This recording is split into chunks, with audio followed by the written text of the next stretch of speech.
Yesterday marked 20,815 shahs since this avatar has been in this reality. The day prior to that, I was blessed with the arrival of 3 kittens, one of which I intend to call either Phoenix or Eunice.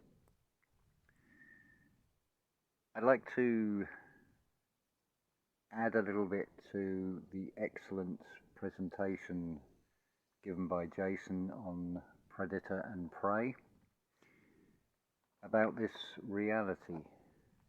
Kittens, for example, are cute, but obviously cats, the way they kill their prey is not kind. But that's the reality that we're in. But what else can we discover about this reality from what we can compare it with within the reality? The saying, as above, so below, and the eyeball are 2 perfect examples. So the Jewish Menorah, the candlestick with the normally 9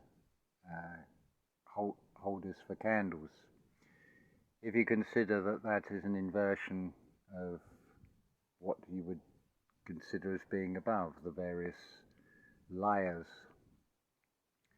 of this reality. As I've described it before, what is up there is like a living girder system, the sky tracks on which the stars, or what you perceive as stars, seem to turn around on. It's also referenced in the whole concave earth idea as well. But consider, like the eyeball, where does all the information taken in by the eyes actually go?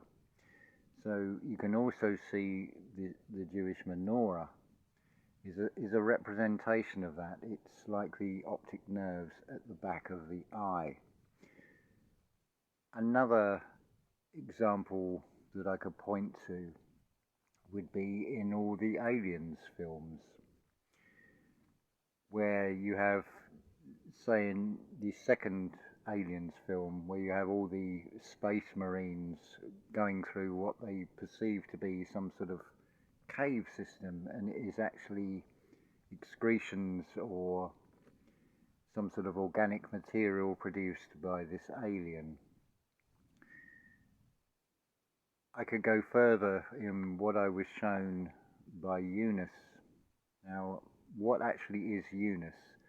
I would describe Eunice as hyper-ether, something at the very core of the ether, or something that is actually behind the ether, so it can permeate through everything.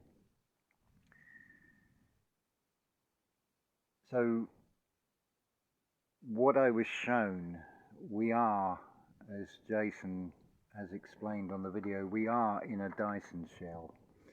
It's where the whole idea of concave earth comes from. And of course, it's all about go within, look within oneself to find the answers. Well, consider where all the information goes in through the 2 eyes. It is going back to something behind that. So I saw a glimpse of, the only way I can describe it is like a very light colour shell that surrounds this reality. But this reality is where so much is played out. What I described about Eunice and timelines in the Interview with a Vampire series. You have playouts in this reality that are not really anything to do with this reality, but it is confined, it is contained, so it all plays out on this world stage, so it doesn't spill out into what is beyond this reality. Jason is quite correct when he talks about things being flash frozen. If you imagine a computer game that is suddenly paused, therefore the heat or the energy is removed from those life forms, and that's how they become petrified. As he says, how can dragonflies and things with fragile wings be turned into fossils? That's exactly what happens. It's one of the major resets. So I hope that gives you a little bit more of a understanding of what this reality is. It's excuse me, it's very difficult to actually try and put into words when there is nothing really that I can compare this reality to. So I'm struggling actually to find words to even describe it, but what I saw was a flash of being shown everything, and we are definitely in some sort of Dyson shell, and there is things beyond that which I didn't get enough of a look. It was so fast that maybe the answer will come. I find myself now in this present time being like surrogate mother to 3 young kittens which are in the room there. Let's see if we can go in, and they're all sort of resting at the moment. They're just getting used to this. So it's a whole new world for them. They had a car journey and a new place, new experiences. So there we go. Hopefully you can see them all there. This light colour one at the back here I will probably call Eunice or Phoenix, and Keith and Gro are each going to name one of these two. But they're beautiful, beautiful little babies, and you could say best birthday present ever, I would say. So that's the cuteness over. Back to me again. So we'll leave them in peace while they,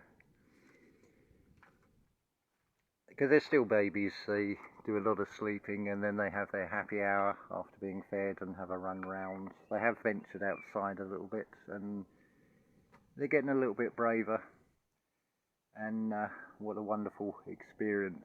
My only concern is Eldred the lizard, but he's still about. He's further down, or he was earlier, down the pathway there, nearest the kitchen. So hopefully that has given you a little bit more of an insight into what this reality is, why things are played out, what often seems very cruel from a human perspective, even about nature, as Jason has explained, and the way, particularly cats, the way they kill things can seem very cruel, but think what humans do as well. Abattoirs and such like. I won't go any further into that. They're not pleasant things to even dwell on. But it comes down to going within oneself, and you have this collective reality. It's wheels within wheels. It is running multiple timelines. But your individual reality can work within this reality. For example, here, it is like Eden. It is a paradise. There are no wars. There's no real fear or anything here. Unless, of course, I choose to focus energy and feed energy to that. Then it will bring it into the reality. The matrix, or whatever you want to call it, will respond to what you put out, because we are basically just energetic beings. So it's not just our actions or our words, it's our very thoughts that need to be brought under control. As I said on the previous video, fear can actually become something that can work with you, can become very positive, as long as you can overcome those fears within inside yourself. I can give you a personal testimony of this. Last Saturday, which would have been the, 20th, 19th, about the 18th, exactly 4 minutes before I was going to go out and get groceries, I had a surprise donation came through. And I'm very grateful to that. I've had a couple of donations subsequent to that as well. It is all about going to the end, remembering the future, hold the feeling of that which you create. So that in the 11th hour, you could say, was a proof and something I offer as a testimony that if you hold true to the feeling that you create, it is your feeling that is generated out into this interactive field, and it will match your frequency. It is a totally interactive game. It can seem very cruel, yes, but it's all purely perspectives.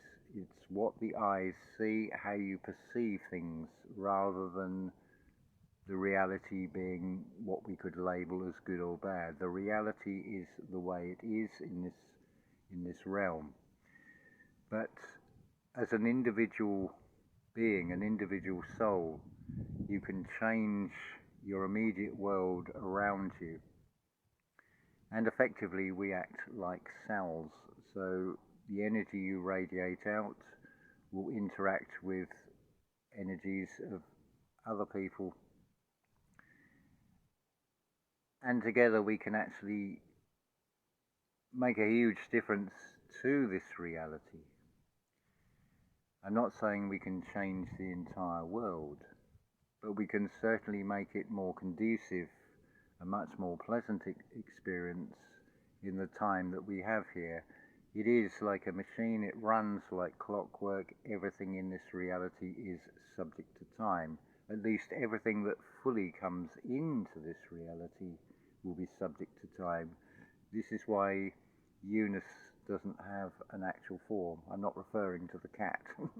That's just, I've picked that name because I like the name, and it reflects the recent experiences. The beauty and the timing, as I've said before, is the joy to behold. It's all in the present moment, all in the now. When you see the beauty and the timing, the way things unfold, that comes purely down to your perception of the reality and therefore the energy that you put out into this reality. So I'm going to say love to you all, and excuse me. If you are struggling with life in any way, I offer you the chance to feel DAPPER: depression, anxiety, panic attacks, paranoia, energetically resolved. This reality is about overcoming all these things. They are symptoms that you will feel. You are made up of a series of nerve endings and things that work like antenna. And of course, what your central processing unit, i.e. the brain, does will, depending on how you feel, will change your molecular structure of your body into either alkaline or acidic. But ideally you want to find that neutral, contented balance. So there's not too much of a high, which of course would be balanced with too much of a low. So it's trying to find that nice, gentle sort of flow, and split your day into 3 parts: resting, being, and doing. So I think we'll leave that there. And again, love to you all, and if you're struggling in any way, then do please come and talk to me. I'm here to help you based on the experiences I've been through, which has been the anxiety, the panic attacks, and the depression. But they are all necessary steps to go through. You always have the more negative come first. If you can overcome that, that opens a doorway into something far more revealing. The final part, I nearly forgot to say, I was wished a happy Shard Day, and I thought, Shard. You have that hotel in London called the Shard that looks like a piece of glass that has fallen from, shall we say, the dome.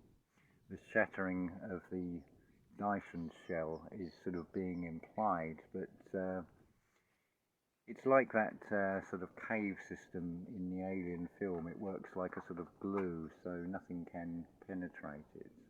Right, love to you all, until the next video.